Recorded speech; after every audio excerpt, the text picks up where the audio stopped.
Queridos irmãos, muito boa tarde. Que a doce e preciosa paz do Senhor esteja na sua vida. Desejo compartilhar uma palavra que está acontecendo, que é cumprimento nos nossos dias. É uma profecia de Ezequiel, capítulo 8. Ezequiel, capítulo 8, fala sobre as abominações do santuário. É apenas uma meditação. Louvado o nome do Senhor. Abominações no santuário. Sabemos que sempre foi o desejo de Deus a pureza do seu povo. E a pureza do seu povo, no Antigo Testamento, passava primeiro pelo santuário, pelo sacerdócio. Porque o desejo de Deus sempre foi abençoar o seu povo. Deus é maravilhoso, a Ele a glória para toda a eternidade. Já vemos no livro de 2 de Crônicas, capítulo 7. Vamos ler 2 de Crônicas, capítulo 7, para nossa meditação. Louvado seja o nome do Senhor.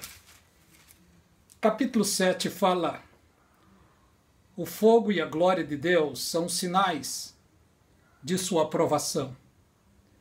Acabando Salomão de orar, desceu o fogo do céu e consumiu o holocausto e o sacrifício, e a glória do Senhor encheu a casa. E os sacerdotes não podiam ficar de pé, não podiam entrar na casa do Senhor, ou melhor. Vou ler de novo. E os sacerdotes não podiam entrar na casa do Senhor, porque a glória do Senhor tinha enchido a casa do Senhor. E todos os filhos de Israel, vendo descer fogo e a glória do Senhor sobre a casa, encurvaram-se com o rosto em terra, sobre o pavimento, adoraram e louvaram o Senhor, porque o Senhor é bom, porque a sua benignidade dura para sempre.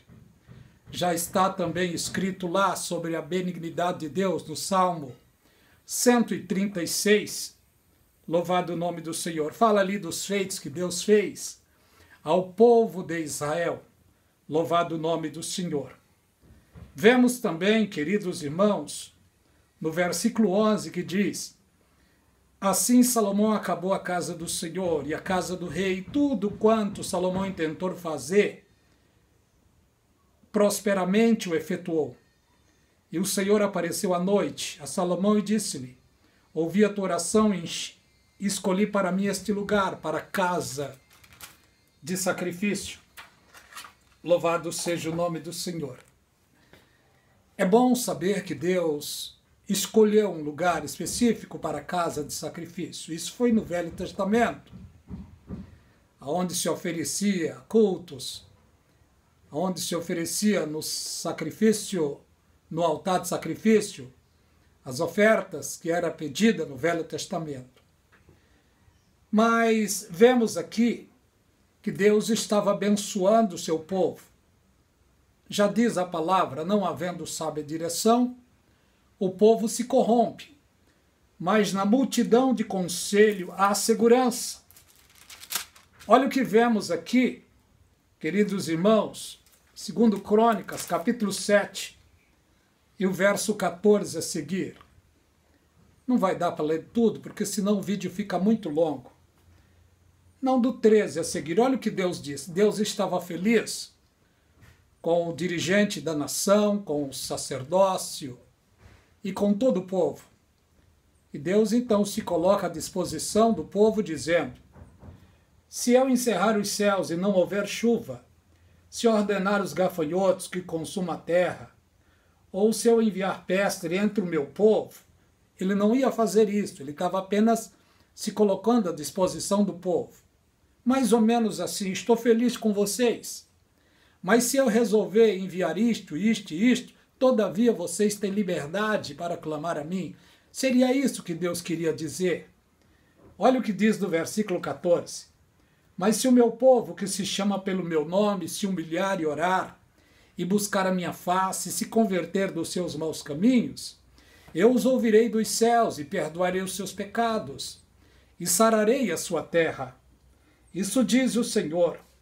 Agora estão abertos meus olhos e atentos meus ouvidos à oração deste lugar. Deus se colocou à disposição do povo judeu. Que bênção, que maravilha. Só que o povo perverteram. Por quê? Porque a liderança os fez eles perverterem. Olha o que Deus fala aqui, louvado seja o nome do Senhor, no versículo 16 adiante. Porque agora escolhi e santifiquei esta casa, para que o meu nome esteja nela perpetuamente, e nela estarão os meus olhos e o meu coração todos os dias. Deus fala com Salomão agora. Chama ele a responsabilidade, dizendo: quanto a ti, se andares diante de mim, como andou teu pai Davi, e fizeres conforme tudo que te ordenei, guardar os meus estatutos e os meus juízos, também confirmarei o trono do teu reino, conforme o concerto que fiz com teu pai Davi, dizendo: não te faltará nação que domine sobre Israel.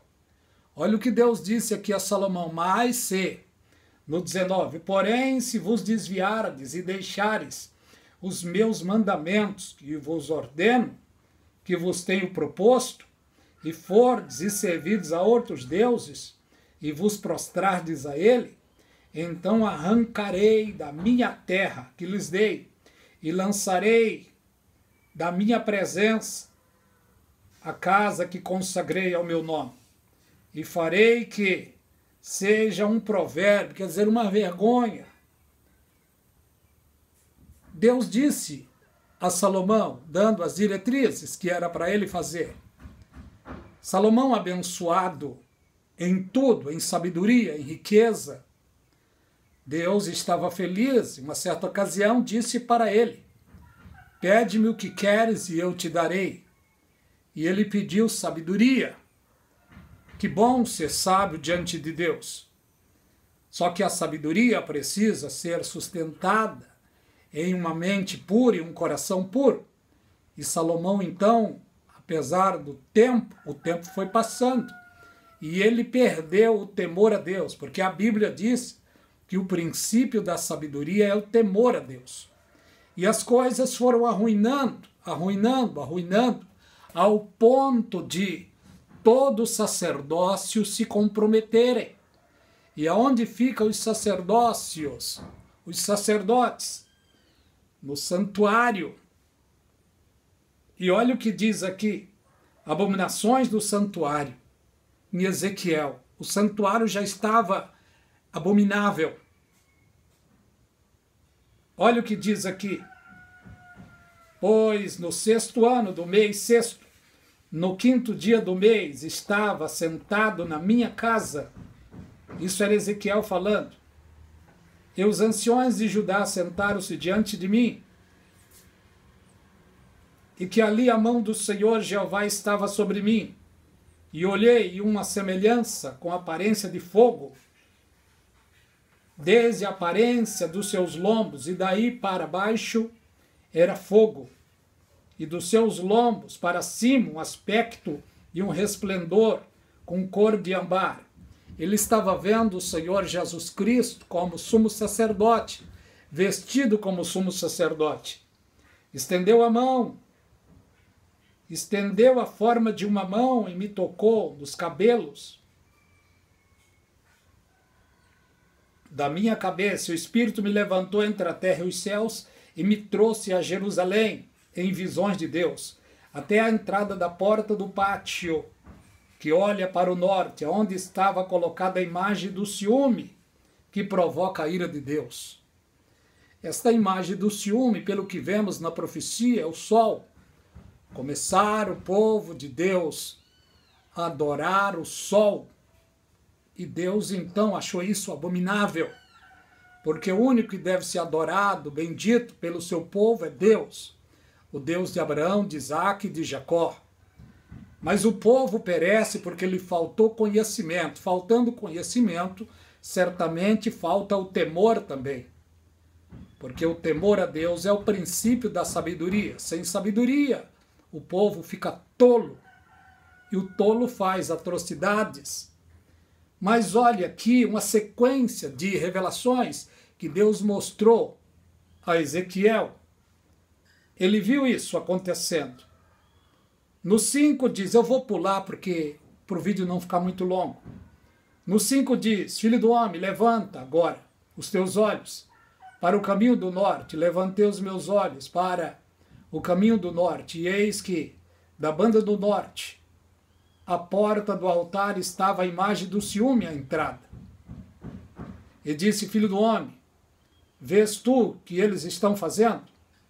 As grandes abominações na casa de Israel se faz aqui, para que se afaste do meu santuário. E verás coisas maiores. Eles começaram a fazer coisas que abominavam a Deus. Eles começaram a fazer atrocidades. Satanás foi ganhando espaço na adoração do povo judeu. E eles pensavam que estava agradando a Deus, mas Deus estava se afastando dele. Horrenda coisa é quando Deus se afasta de um povo, de uma comunidade, de uma igreja. Hoje, no fim dos tempos, esta palavra está revelada. Estamos no tempo da última igreja, a igreja de Laodiceia. E esta igreja colocou o dono dela para o lado de fora. Quando Jesus Cristo disse, eis que eu estou à porta e bato, ele falou isso exatamente fora da sua própria igreja, a igreja ao qual ele comprou pelo seu precioso sangue. Vemos que as abominações no santuário no tempo de Ezequiel se cumpriu, e coisas horrendas aconteceram, revelações, pessoas trocando as coisas espirituais por coisas manais, por coisas manais, que eu quero dizer o seguinte, por coisas horrendas. Olha o que diz a palavra de Deus, filho dos homens, até quando convertereis a minha glória em infame? Eles foram trocando os valores espirituais. E olha como está hoje os altares, os púlpitos, onde deve ser pregado o puro evangelho, a pura doutrina da palavra. Olha o que estamos vendo. Um toma lá da cá, um púlpito político. Não estou generalizando, não, de maneira nenhuma. Mas a política parece que tomou de conta de quase todas as igrejas. Que Deus tenha misericórdia de nós. No tempo de Ezequiel foi anunciado aqui profeticamente sobre as abominações do santuário. Entrou as imagens do ciúme, entrou também a troca de adoração, quando os 25 anciões viraram as costas para Jerusalém e começaram a adorar outro Deus. Pelo que eu consigo analisar, este outro Deus seria o Deus Sol,